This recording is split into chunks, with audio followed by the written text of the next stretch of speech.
Sebuah cita-cita. Cita-cita yang berasal dari gadis mungil yang baik hati. Langit tampak gelap, kawanan burung terbang rendah meniti awan. Pertanda akan datangnya hujan. Gadis mungil meniti gang kecil di samping toko, hendak mengantarkan sebungkus pisang goreng buatan ibunda tercintanya kepada pelanggan yang telah menantikannya. Hujan turun dengan deras, membawa hawa dingin yang tak pernah ia keluhkan. Ia tetap tersenyum dan meneruskan langkahnya. Deras sekali hujannya. Tapi alhamdulillah, gorengan ibu hari ini sudah habis. Aku harus cepat pulang. Kasihan ibu di rumah sendirian hujan-hujan seperti ini. Fatma, nama yang cantik untuk gadis berusia 9 tahun yang pantang menyerah dan selalu ceria. Setiap hari, dia membantu ibunya berjualan gorengan untuk memenuhi kebutuhan dan juga pengobatan ibunya. Mereka hanya hidup berdua di sebuah rumah kecil di ujung gang pojok. Hidup mereka serba kekurangan dan ibunya jatuh sakit hingga akhirnya Fatma putus sekolah ketika ia masih kelas 2 SD. Hal itu menjadi sebuah keputusan karena keadaan ia harus menggantikan ibunya untuk berjualan. Assalamualaikum Bu, Fatma pulang. Waalaikumsalam. Sudah pulang kamu, Nak? Hujan-hujan seperti ini kenapa tidak menepi terlebih dahulu? Tidak apa Bu, lagi pula gorengannya sudah habis. Aku khawatir kalau ibu di rumah sendirian hujan-hujan begini. Ibu tidak apa-apa, Nak. Bajumu basah, gantilah terlebih dahulu. Baik Bu, aku akan ganti baju terlebih dahulu dan menyiapkan makan untuk ibu. Terima kasih ya, Nak. Anak ibu memang anak yang baik dan berbakti kepada orang tua. Setiap malam, Fatma selalu melamun, memikirkan sebuah keinginannya untuk bisa kembali bersekolah, mengejar mimpi dan cita-citanya menjadi seorang guru. Baginya, guru adalah cita-cita yang mulia.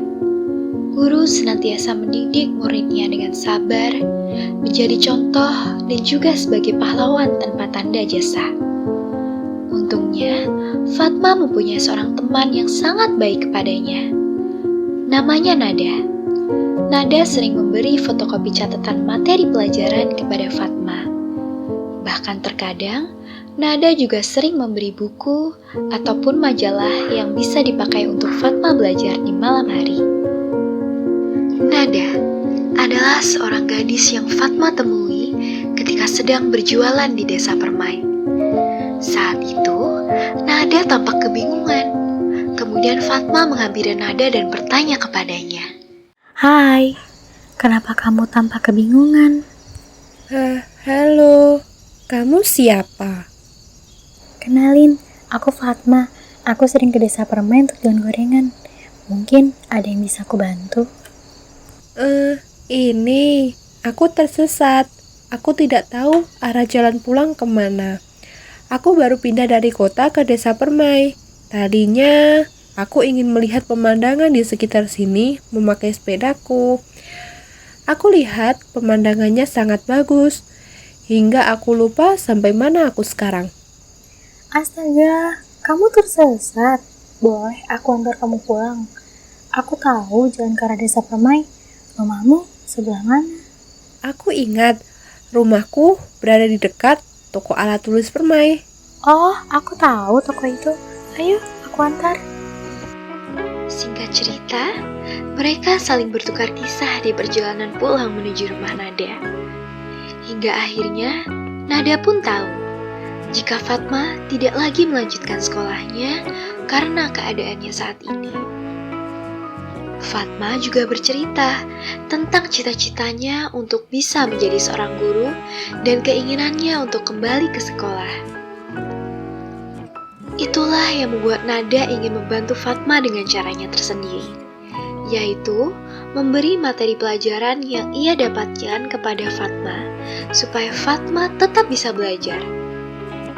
Nada berharap jika suatu saat Fatma ada rezeki dan bisa melanjutkan sekolahnya kembali, Fatma tidak akan tertinggal jauh oleh teman-temannya. Allahu Akbar, Allahu Akbar. Azan subuh berkumandang. Fatma telah terbangun dan segera mengambil air wudhu lalu beranjak sholat. Seperti biasa, Fatma langsung bergegas membantu ibunya untuk menyiapkan dagangan. Hingga pukul 6 tepat, ia berangkat untuk menjajakan gorengannya. Aku berangkat dulu ya, Bu. Doakan dagangannya laris ya. Hati-hati, Nak. Ibu doakan semoga dagangannya cepat habis dan kamu cepat pulang ya. Amin. Fatma bergegas berangkat menjajakan dagangannya keliling desa. Dengan sebuah nampan dan keranjang kecil, ia melangkahkan kakinya menelusuri setapak demi setapak bebatuan yang ada di jalan. Mentari mulai terik ketika Fatma sampai di depan sebuah bangunan yang ramai anak-anak kecil dengan wajah ceria dan saling menyapa satu sama lainnya. SD Kusuma Bangsa, tempat Fatma berjualan gorengan dan menepi sejenak untuk melihat senyum teman-teman sebayanya yang datang untuk menjemput ilmu. Fatma. Nada, kamu baru datang. Iya, Fat.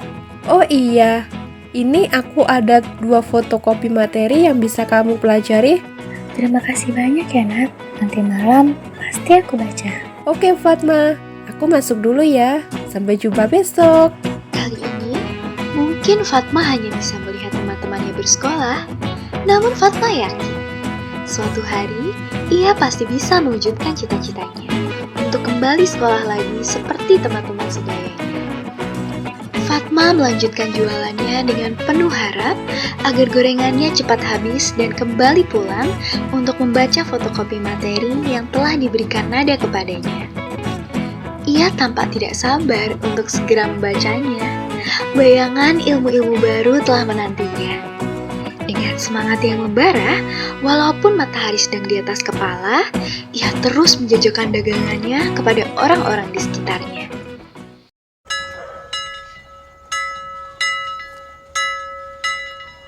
Lonceng telah berbunyi, menandakan berakhirnya jam pelajaran pada hari ini. Nada bergegas merapikan alat tulisnya dan memasukkannya ke dalam tas Barbie warna pink kesayangannya. Baik anak-anak, karena waktu sudah berakhir, Ibu akhiri pelajaran pada hari ini. Semoga ilmu yang kalian dapatkan bisa bermanfaat untuk kedepannya. Ibu akhiri, wassalamualaikum warahmatullahi wabarakatuh. Waalaikumsalam. Terima kasih Bu Guru. Nada beranjak pergi meninggalkan kelas yang sudah berakhir. Tampak dari kejauhan, mobil ayahnya telah terparkir di depan sekolah. Wajahnya nampak lelah, namun masih menunjukkan senyum yang tulus. Nada menghampiri ayahnya yang telah menunggu Nada di depan sekolah dan segera masuk ke dalam mobil. Ayo pulang ya, aku sudah lapar. Perutku sudah rindu dengan masakan Bunda. Kamu ini bisa aja. Ya dong ayah. Oh iya Nada, ayah sering melihat kamu memberikan kertas kepada anak kecil yang biasa ada di depan sekolahmu. Oh, itu teman Nada ayah, namanya Fatma. Nada sering memberinya fotokopi materi yang disampaikan Bu Guru ketika di kelas kepadanya. Memangnya kenapa nak? Apa dia satu sekolah denganmu? Tapi ayah lihat dia tidak pakai seragam. Tidak ayah, dia sudah tidak sekolah. Dulu, aku pertama kali ketemu dia waktu aku nyasar di desa sebelah. Dia yang menolong aku dan mengantarkanku kembali pulang. Aku takut cerita ke ayah, soalnya waktu itu aku gak izin dulu ke ayah. Dia juga cerita ke aku, dia gak bisa sekolah lagi karena harus berjualan. Ibunya sedang sakit di rumah. Ia harus jualan gorengan ya. Padahal Fatma punya cita-cita ingin menjadi seorang guru. Sama seperti Nada ya. Oh seperti itu. Besok kan hari Minggu. Nada mau nggak sama ayah nyamperin Fatma? Mau dong ya. Kalau lagi biasanya dia di depan sekolah Nada. Walaupun libur, dia pasti juga ke situ kok ya. Embun pagi di akhir pekan terasa sejuk dalam rasa. Mentari mulai menampakkan sinar kehangatannya. Nada bergegas bangun dan mandi karena teringat dengan janjinya pada sang ayah. Ia juga tak sabar untuk memberi Fatma majalah anak yang ia beli dengan ayahnya kemarin. Tak lama, ayah Nada telah memanggil dan mengajak Nada untuk segera berangkat mencari Fatma. Dengan senyum manisnya, Nada menuruni tangga, kemudian mereka langsung berangkat. Setibanya di depan SD Kusuma Bangsa, Nada melihat Fatma sedang istirahat di depan gerbang sekolahnya. Ayah, itu Fatma. Iya nak. Ya udah, ayo kita turun. Nada dan ayahnya langsung turun dari mobil dan menghampiri Fatma yang sedang duduk di depan gerbang bersama dagangannya. Fatma, Nada, hari ini kan libur. Kenapa kamu pergi ke sekolah? aku sedang mencarimu. Ayo ikut aku.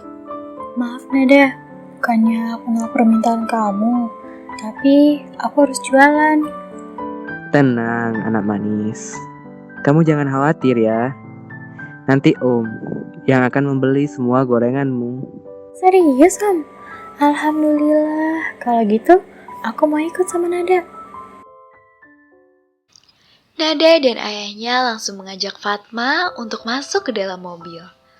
Ayah Nada mengajak mereka berdua ke sebuah toko buku. Nada dan Fatma sangat gembira dan memilih untuk membeli beberapa buku bacaan. Mereka juga membeli tas, baju, dan juga sepatu. Tanpa mereka sadari, ayah Nada juga membeli beberapa set seragam dan alat tulis untuk Fatma. Hari sudah semakin sore. Ayah Nada mengajak mereka untuk beranjak pulang supaya tidak membuat ibu Fatma khawatir. Wajah mereka tampak sangat bahagia saat itu, walaupun capek karena seharian jalan-jalan dan berbelanja.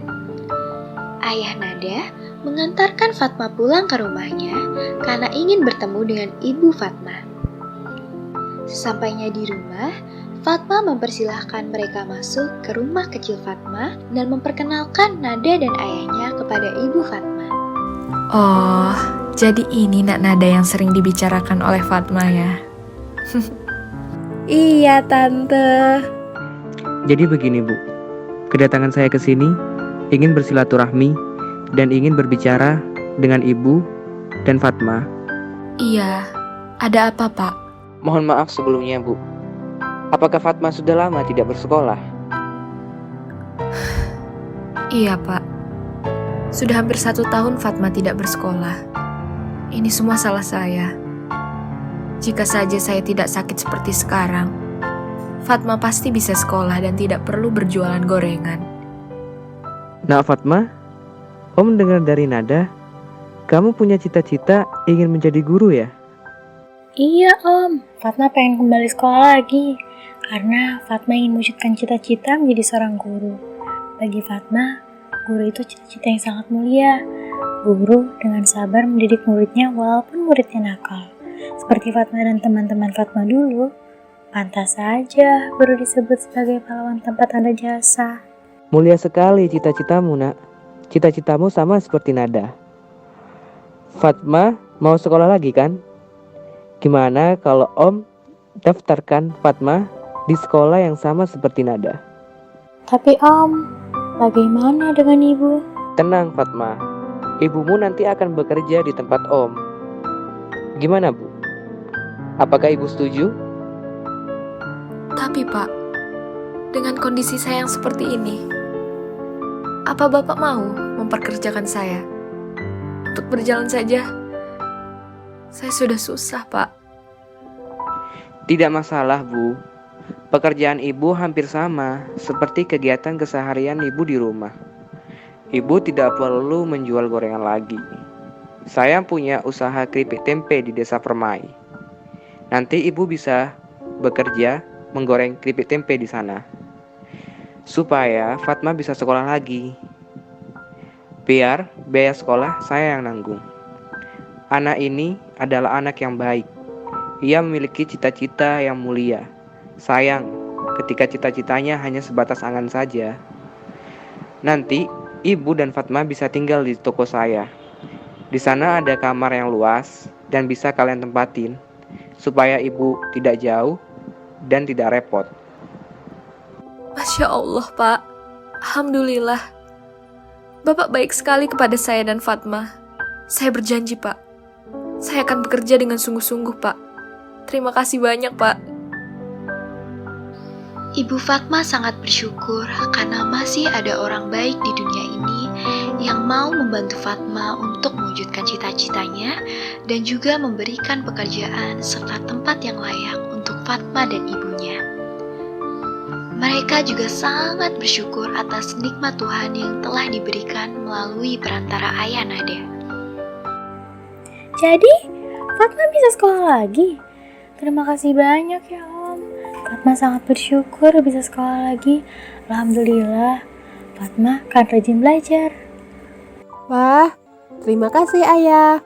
Karena ayah, sekarang aku dan Fatma bisa sekolah bareng deh. Iya nak, tapi kalian harus janji belajar dengan rajin supaya cita-cita kalian tercapai. Janji? Janji. Akhirnya, Fatma bisa kembali lagi bersekolah seperti dahulu. Keinginannya untuk kembali ke sekolah telah terwujud. Apalagi, sekarang ia satu sekolah dengan Nada. Mereka sering belajar, bertukar ilmu, dan bermain bersama. Nada dan Fatma telah berjanji untuk sama-sama mewujudkan cita-cita mereka menjadi seorang guru. Setiap hari, mereka berdua terus belajar, berusaha, serta berdoa agar kelak cita-cita yang mereka impikan akan tercapai. Sekian